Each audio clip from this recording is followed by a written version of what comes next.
Good morning, students. Today we will discuss the third chapter of the biology of class 9th, and third chapter in your book is the diversity in living organism. Third chapter is biodiversity or diversity in living organism. Diversity in living organism. अब dead body का diversity तो हम calculate नहीं करेंगे ना, जो living organism है उसी का डाइवर्सिटी देखेंगे। तो देखते हैं बायोडाइवर्सिटी। तो डाइवर्सिटी से ही पता चल रहा है, मीन्स डाइवर्स मीन्स बहुत सारा, एवरी फॉर्म, हर जगह, मतलब एवरी वेयर प्रेजेंट, हर जगह जो प्रेजेंट होता है उसको डाइवर्सिटी कहते हैं। तो हमारे अर्थ में बहुत डाइवर्स फॉर्म में लिविंग ऑर्गेनिज्म पाए जाते हैं। हर तरह के जीव जंतु प्रेजेंट होते हैं, प्लांट भी हर तरह के प्रेजेंट होते हैं। तो हम लोगों को यहाँ से देखना है कि इस डाइवर्सिटी को पढ़ने से पहले हम ये जानेंगे कि from where place the living organism form, मतलब किसी भी ऐसे कौन से जगह से लिविंग ऑर्गेनिज्म का फॉर्मेशन हुआ। डायरेक्ट इंसान तो नहीं बना होगा, डायरेक्ट बंदर नहीं बना होगा, तो जाहिर सी बात है कहीं ना कहीं तो एक माइक्रो मॉलिक्यूल के फॉर्म में लिविंग ऑर्गेनिज्म एग्जिस्ट किया होगा, जिसके बाद डेवलपमेंट के थ्रू वो बढ़ते लास्ट में ह्यूमन बीइंग के फॉर्म में आया। तो हम देखते हैं लिविंग ऑर्गेनिज्म को दो पार्ट में डिवाइड किया गया है। Living organism is divided into two parts, prokaryotic and eukaryotic.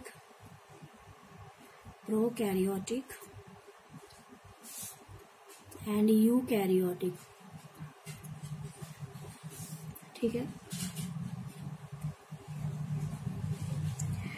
Prokaryotic से ही पता चल रहा है, मतलब कैरियन से पहले, मतलब न्यूक्लियर मेम्ब्रेन बनने से पहले, मतलब प्रिमिटिव। ठीक है। और यूकैरियोटिक मतलब रिसेंट, करंट और प्रेजेंट, अभी जो चल रहा है।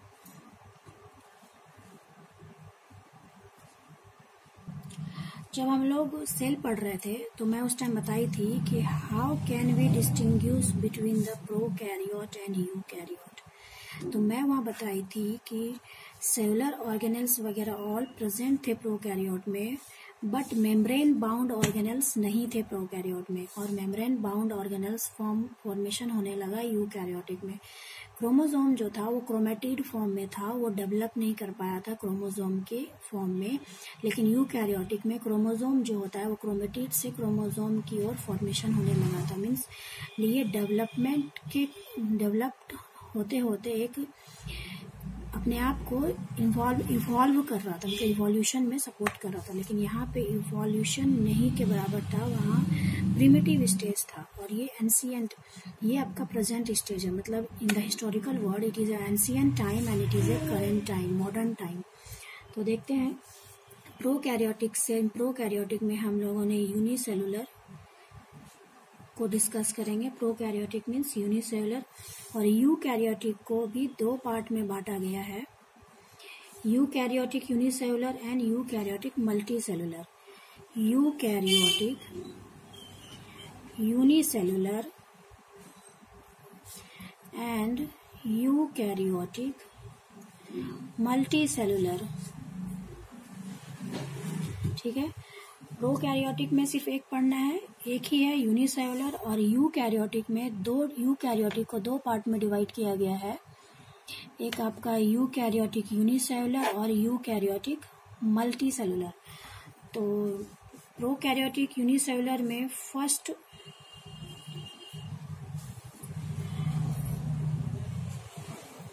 किंगडम है मोनेरा। हमें इसके अंतर्गत 5 किंगडम पढ़ने हैं, मोनेरा, प्रोटिस्टा, फंगाई, प्लांटिया और एनिमेलिया, ये 5 किंगडम हमें पढ़ने हैं। तो अभी हम पढ़ रहे हैं मोनेरा।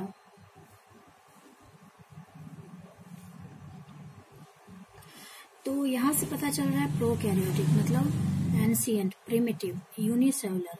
तो मोनेरा का फंक्शंस क्या क्या हो सकता है? प्रोकैरियोटिक, यूनिसेलुलर, नाम से ही। तो इसका फर्स्ट पॉइंट क्या हो जाएगा?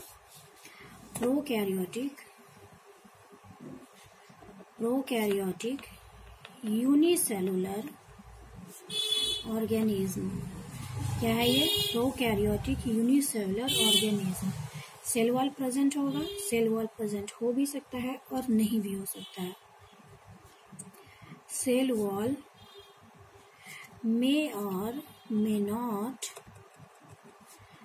present। मीन्स जब ये प्रिमिटिव है तो प्रिमिटिव में तो प्रोकैरियोटिक यूनिसेलुलर है, first point. Second one is जब सेल वॉल प्रेजेंट हो भी सकता है, नहीं भी हो सकता है। Third is the it may be autotrophic और हेटेरोट्रॉपिक, ऑटोट्रॉपिक और हेटेरोट्रॉपिक। मतलब ये ऑटोट्रॉपिक भी हो सकता है और हेटेरोट्रॉपिक भी हो सकता है। अब इसका एग्जाम्पल क्या क्या हो सकता है?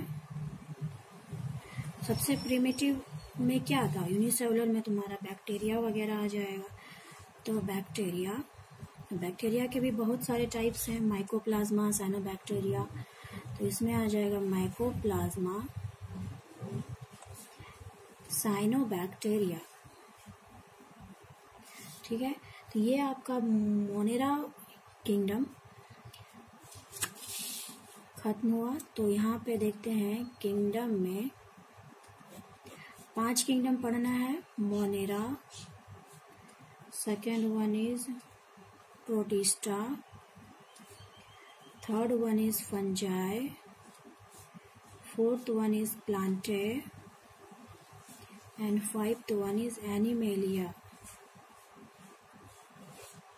ठीक है, तो ये आपका मोनेरा किंगडम पढ़ा हम लोगों ने। अब सेकंड जो है ये हुआ आपका प्रोकैरियोटिक यूनिसेलुलर का पार्ट, मोनेरा किंगडम।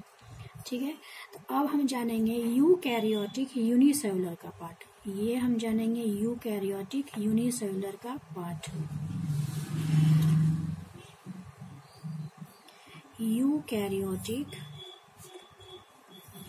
यूनिसेलुलर। ठीक है, तो यूकैरियोटिक यूनिसेलुलर मतलब यूकैरियोट्स तो हो गया, मतलब डेवलप तो हो गया, लेकिन ये अभी तक सिंगल सेल में, क्योंकि डेवलपमेंट तो एक सीक्वेंस वाइज होता है, अचानक डेवलप तो ना होगा नहीं, धीरे धीरे डेवलपमेंट होता चला जाएगा। तो ये यूकैरियोटिक फेज में तो आ गया है, लेकिन ये अभी यूनिसेलुलर है, मतलब सिंगल सेल है, ये मल्टी सेलुलर में अभी चेंज नहीं हुआ है। तो यूकैरियोटिक यूनिसेलुलर में देखते हैं सेकेंड किंगडम प्रोटिस्टा, बटेस्टा नहीं, protista.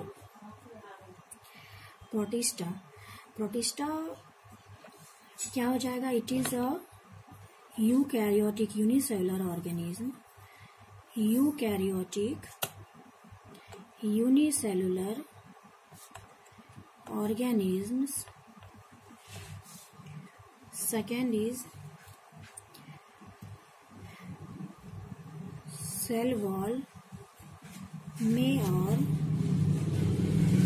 may not present. Third is autotrophic or heterotrophic, autotrophic or may be heterotrophic, or last one is have locomotory organ, have locomotory organ, means locomotion के लिए इसमें organ का development हो गया था। अब देखिए सब कुछ तो प्रोकैरियोटिक यूनिसेलुलर के जैसा ही है, सेल वॉल में भी प्रेजेंट और नॉट, ऑटोट्रॉफिक और हेटेरोट्रॉफिक, यूकैरियोटिक यूनिसेलुलर ऑर्गन, लेकिन one change is that locomotory organ present होता है। जैसे कि अमीबा में सूडोपोडिया प्रेजेंट होता है, जिसको फॉल्स फीट भी कहते हैं, सीडोपोडिया। जिसको फॉल्स फीट भी कहते हैं, मतलब ये मूवमेंट के लिए जो हेल्प करता है। ये सब जो आउटग्रोथ वगैरह है, ये सब क्या है, ये सब स्यूडोपोडिया है जो अमीबा को मूवमेंट करने में हेल्प करता है। मैं एक क्लास में बताई थी।